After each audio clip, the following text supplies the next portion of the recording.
I was out of the forest, but I could feel that its spirit still followed me.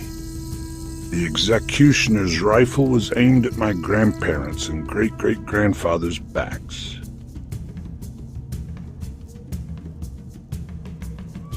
So they came like servants from nations all over, and some nations even bowed to aid in the will of that embodiment of death.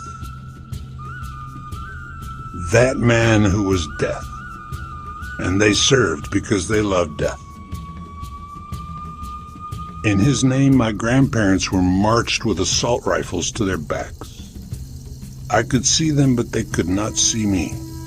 I watched as the soldiers led them, and I could see barbed wire in the direction in which they marched. And there were brick buildings guarded by soldiers.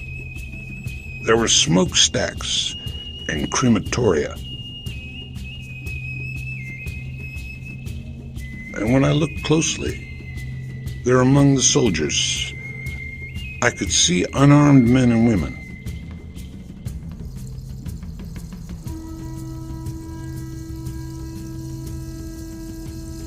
Even at that distance, it was clear that the unarmed men and women were kept tormented and low, that it was a place of extermination for both the prisoners and the jailers.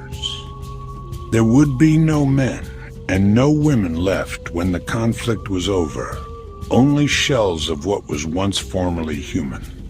The whole world would be left broken.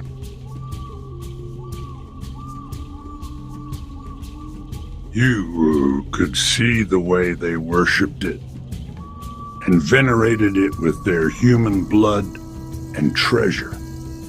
It was a terrible Ragnarok they had realized through a collective desire to watch the world burn. It was a circle. The beginning and the end were right next to each other.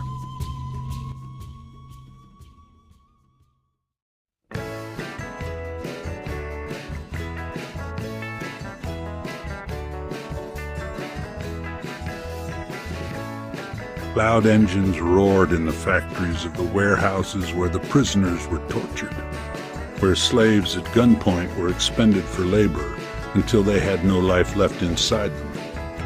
When the life inside them had been used up, they were forced to undress before being gassed to death, to death, to death.